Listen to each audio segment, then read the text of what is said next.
सियासी मैदान की हर बड़ी खबर से आगाह रहने के लिए हमारे चैनल आज़ाद सियासत को सब्सक्राइब करें और बेल आइकन को प्रेस करें।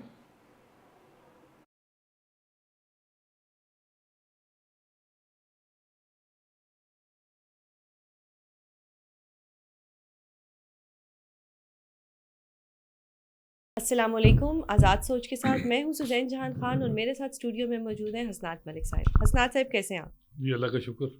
एक चीज़ बताइएगा कि सुप्रीम कोर्ट की जो रिज़र्व सीट्स हैं वो तो हम कब से ये फ़ैसला सुनते हुए आ रहे हैं, उर्दू में भी दे दिया फ़ैसला, इंग्लिश में भी दे दिया फ़ैसला। शायद कोई हम पाकिस्तानियों को पढ़ना नहीं आता या हमें इलेक्शन कमीशन कोई इतनी अहल नहीं है कि समझ पाए कि क्या कहा जा रहा है। तो आज एक क्लैरिफिकेशन भी आ जाती है जिससे हमें पता लगता है कि जो 12 जुलाई 2024 का फ़ैसला है वो इंटैक्ट रहेगा।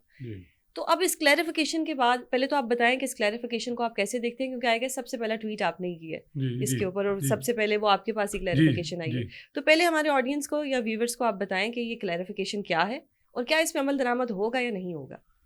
देखिए 12 जुलाई का फैसला जो है वो बड़ा वाज़ेह था कि जो 80 से ज़ायद MNAs थे जो सुन्नी इत्तेहाद कौंसिल, बेसिकली ये PTI के MNAs, ठीक है, और इलेक्शन कमीशन को डायरेक्शन थी कि इन MNAs को PTI का डिक्लेयर किया जाए और अपनी लिस्ट जारी करें वेबसाइट पे, और रिजर्व सीटें इनको दें।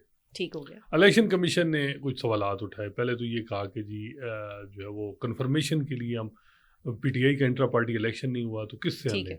वो एक पहली क्लैरिफिकेशन आई कि जो है वो बैरिस्टर गौर के साथ आपकी कोरस्पॉन्डेंस जो चलती थी आप करते थे।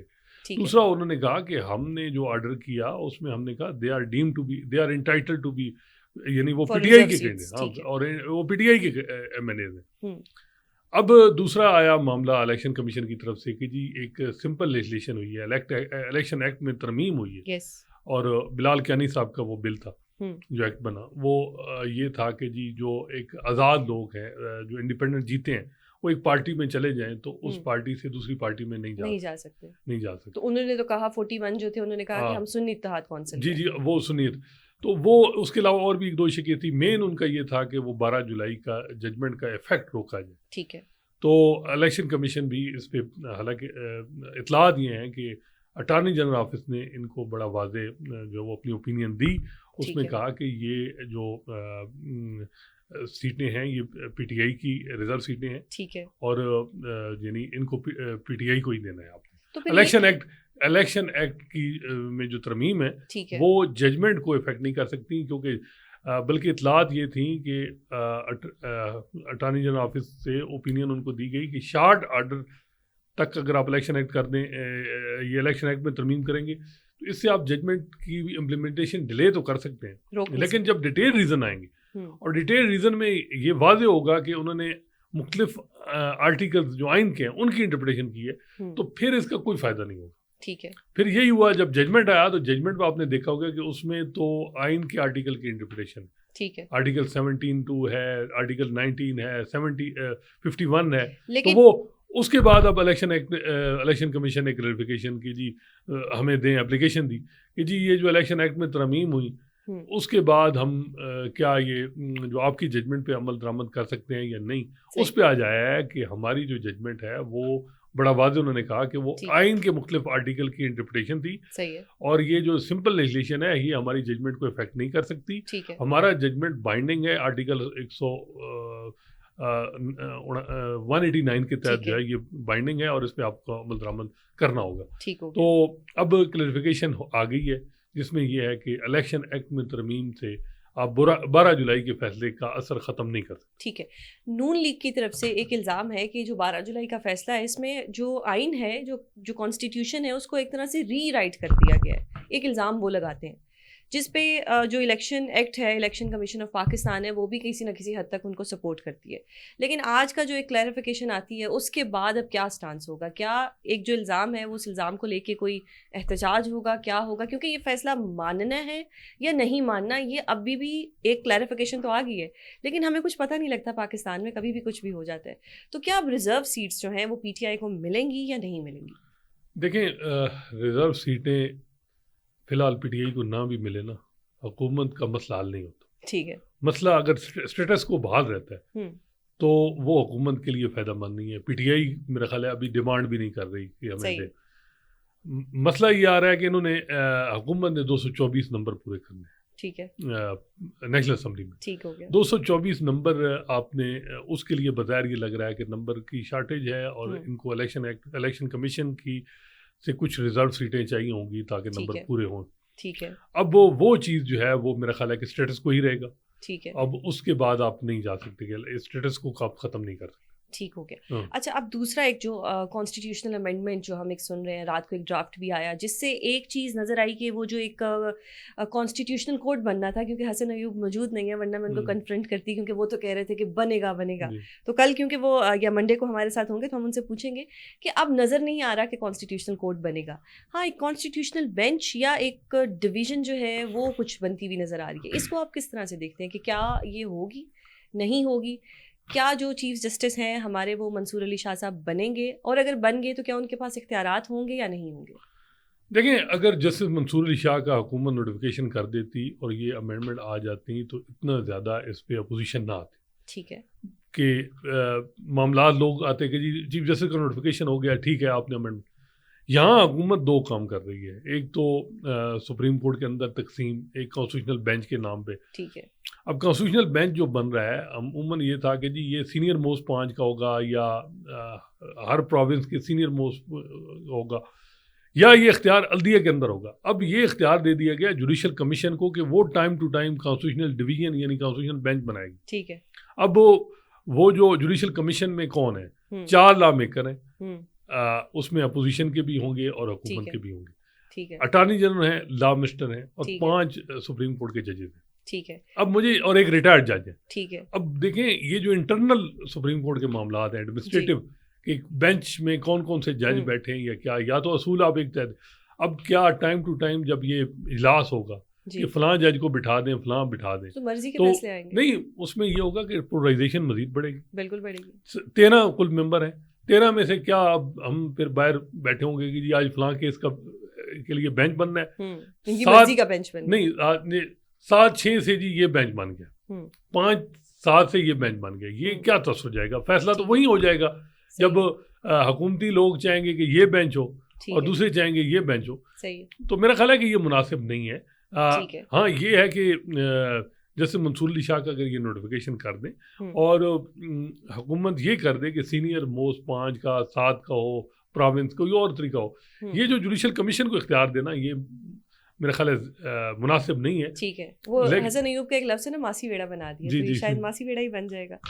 तो मुझे एक चीज़ बताइएगा कि अब एक इसमें हमने ये भी पढ़ा कि ट्रांसफ़र भी हो जाएंगे। ट्रांसफ़र पहले भी होते थे केसेस, लेकिन अभी ख़ास तौर पे कॉन्स्टिट्यूशन में डाल दिया गया है कि जी ट्रांसफ़र ऑफ केसेस। वो किस लिए है कि कोई खान साहब को कहीं से कोई रिलीफ मिल रहा हो तो यहाँ से उठा के हमने जो केस है वो दूसरी तरफ ट्रांसफ़र कर देना, क्या ये रीज़न है? और अगर ये रीज़न है तो क्या कल को जब सीज़न 2 आएगा तो ये चीज़ इनके गले नहीं पड़ेगी? बिल्कुल, इसमें कोई शक नहीं है कि ये ट्रांसफ़र ऑफ केसेस जो हैं ये भी एक मामला है, लेकिन बज़ाहिर ये लग रहा है कि हुकूमत के जितने ही इक़दाम हो रहे हैं इन्होंने जजेस को बहुत ज़्यादा ऑफेंड कर दिया। ठीक है। फ़िलहाल हुकूमत अपर हैंड है, उसकी मेन एडवांटेज हुकूमत को ये है, मौजूदा चीफ जस्टिस जो काजी फैसला हैं वो कि इनके अब दिन बड़े कम रह गए, लेकिन इनकी बहुत सपोर्ट इस निज़ाम को रही है। और अब जो मुझे लग रहा है वो ये है कि जो ही ये जा रहे हैं तो अदलिया ने इस पे यानी स्टैंड लेना है। ठीक हो गया। अब हुकूमत को एक तरफ पीटीआई से मुकाबला, जजेस से, और खामखा देखें ये बात, जब आप ड्यू प्रोसेस फॉलो नहीं करते, मैलाफाइड इंटेंशन से जो चीज़ें करते वो सस्टेनेबल नहीं होती। ठीक है। आपने इमरान खान को 3 सजाएं दी, क्या बना? वो सजाएं सस्पेंड हो गई हैं। या एक जो सबसे स्ट्रॉन्ग केस था साइफर, वो आप भी समझती हैं, मैं भी समझता हूँ, और उसमें जस्टिस आमिर फारूक ने क्विटल दी है इमरान खान को। कोई नहीं पूछता कि वो जो प्रोसिक्यूटर हायर किए थे करोड़ों रुपए के, अरबों के, करोड़ छोटी गेम है, अरबों आप थी उस केस में। अब मैं हैरान हूँ कि कोई इंटरनल अकाउंटेबिलिटी नहीं है। देखें 9 मई में अगर केसेस हैं, 3 वर्जन प्रोसिक्यूशन चेंज कर चुकी, इसका फायदा किसको होगा? कि उसको कोई नहीं पूछता कि ये चीज़ें क्यों आप कर रहे हैं। साइफर इतना स्ट्रांग केस था सुप्रीम कोर्ट में, जैसे मंसूर अली शाह की जजमेंट अगर आप पढ़ें वो बेल वाली, उसमें था कि ये जो ऑफेंस है इमरान खान का ये 3 साल का बनता है।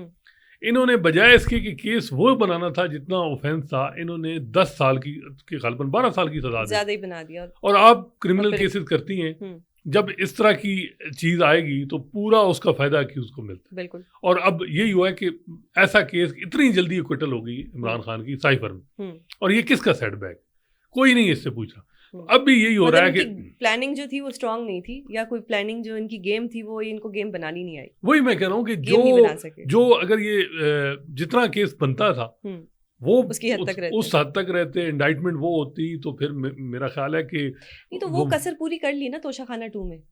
वो जो पहले तोशाखाना सीजन 1 गुजरा उसमें जब इन्होंने देखा जो जो लूप होल्स इनसे रह गए, उसकी भी हमने ही की थी ट्रायल, वो फिर इन्होंने मेरे ख्याल से पॉइंट्स नोट किए और तोशाखाना 2 बना दिया। जी। और उसमें वो सारे जो लूप होल्स थे उनको इन्होंने कवर अप कर लिया।